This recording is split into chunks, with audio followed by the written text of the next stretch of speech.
Hey, welcome back to CEO Media. If you're new to this channel, make sure you hit the subscribe button.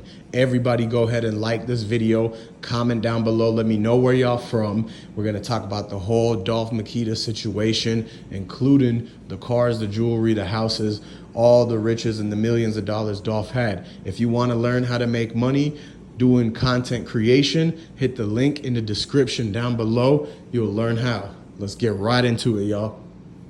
Dolph uncle know exactly what happened. That's why he's been going around. He's been talking to people. He let everybody in Memphis know what's really going on and how they feel about it, man. And the fact that Dolph brother is one of the only people who know what really happened and why that they sent the two dudes from the front and what was going on in the back when he got there, because he seen what was going on. And it looked like Maurice was inside there, because when Raven came out on her interview, she said that, hey, Maurice said, stay with me, Dolph, stay with me, Dolph. That's what she heard. How could she hear that from him if he was not inside the store? Because he seemed like he was talking to Dolph, like on the ground. That's the picture it painted for everybody. And then for months later to them come back and to say that actually was not her dad's voice and that she thinks that it was somebody else, an employee of the cookie shop. That's crazy, because everybody thinks that that might have been kind of BS, man. Because if you really look at the facts, that you can't be just changing a story like that out of the blue, out of nowhere, just because you realize that nobody believes you and that it doesn't make sense. And this is another reason why you really can't trust anybody at all, is due to the fact that they'll stick with one story, and then when that hit the news, it hit the news, and then next thing you know, it's like, wait a minute, how could he not be in the store if he's saying, stay with me, Dolph? Like, that's the number one thing, man. And then once she came back and they changed it months later, that's when everybody realized, okay, we had enough. Now you go look at the fact that young Dolph car, his keys were already missing before this whole thing. That's why when everything happened, they ended up towing the car away, because the second set of keys, it was already gone too. Like, his first keys were gone at the clinic. The second set of keys went missing at Makedas, allegedly.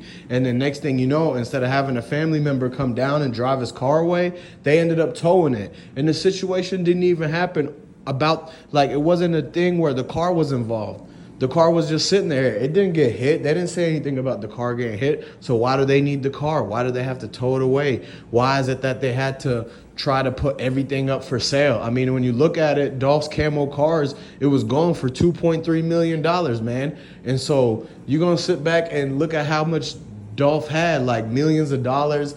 The home's worth up to 20 million. And way more stuff coming in. PRE was his, so he had all that revenue coming in, man. But you got to understand one thing, though. People get jealous. Memphis is a small town, and everybody knows everybody there. So I'm not surprised that it's all these people involved. I mean, for crying out loud, Key Glock went to high school with the cookie girl lady. And so that's why you have to understand that it ain't what it seems like. Fable Gold was the one who introduced Key Glock to young Dolph.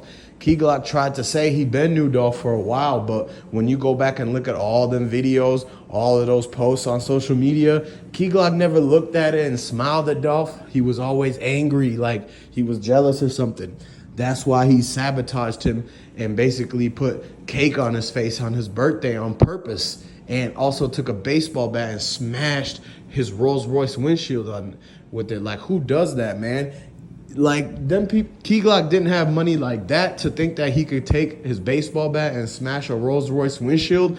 Like, you got to be out of your mind, man. And he's lucky that Dolph didn't just drop him out of PRE and cut ties with him right then and there, because of the fact that if Dolph didn't know about how Key Glock might have double-crossed Fable Gold, and look, Fable Gold already spoke out about this.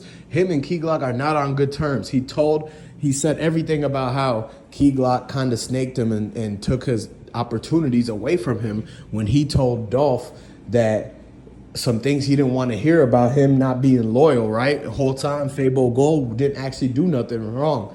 And then but it was too late. Key Glock already kind of like tried to convince Dolph, like, oh, you need to cut this person off, man. Hey man, look, and not everybody, they had their eyes glued on Big Moochie Grape, because how did he get his little PRE chain taken? Then Key Glock gave him another small PRE chain. But now, after the whole Dolph situation, he's got the big PRE chain. That looks like Dolph's chain, man. A lot of people have Dolph's chains. A lot of people have the pretty much the stuff that Dolph wore on a daily basis, and including that blue diamond out dolphin chain that Key Glock actually has. And Icebox said they only made one in the whole entire world. So if there's only one in the world, where did Key Glock get that from? That was Dolph's chain, man. And so what you guys got to understand is that they're passing around the chains, and Dolph said that was going to happen. He said, yeah, all my stuff is going to get passed around. Look how they're going to do me. Like, they're going to pass all my stuff around. They're not going to put it up and give it to my kids. And that's the thing. It's like, why aren't they liquidating all of that and giving it back to the kids, or at least putting it on display? Because they could be actually showing everything and just trying to make it historical so people could learn more about Dolph and learn about how to come up and everything like that. Like, some of that stuff it should just always forever belong. Like, they shouldn't sell none of that stuff. Like, some of them things is way beyond more valuable. Like that whole dolphin chain and everything like that, when you got them camo cars, all of that, that's his legacy. In like, if you was to look at it, you'd be like, yeah, he got this car and this chain when he was at this point in his life and stuff. So it kind of tells a story. And a lot of people wish that they would have never tried to sell any of that stuff or just pass it around, because they know that Big Moochie Grape's not going to take care of that chain. Key Glock doesn't clean the chains. He doesn't know how to do any of that stuff. So at the end of the day, man, they're probably just going to end up taking it to some place and they're going to get it swapped out, and they're not even going to know the difference. They're going to finally take the chain to get cleaned one day, or to get a missing link or a diamond that fell out, right? They're going to go to get it serviced on, and next thing you know, the person behind the counter at the jewelry store, they're going to swap it out on them and give them melted down forks and knives. And they're going to put rhinestones in it and keep the diamonds. But they're going to make it so shiny that Key Glock and Big Moochie Grape will have no idea that they pulled a big finesse move on them. And so they're going to go back to their music video flexing and just not knowing anything, and just then they're gonna finally realize when somebody hit them with the diamond tester, one of them people who pop up on YouTube with the diamond testers, right?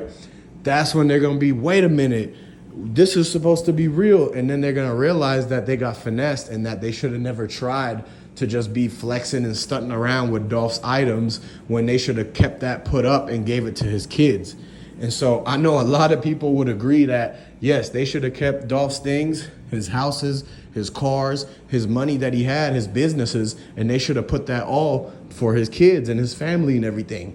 But as you can see, that's not what's going on. Everybody's trying to wear all the Dolph stuff. They're trying to use everything that they had that they could get their hands on.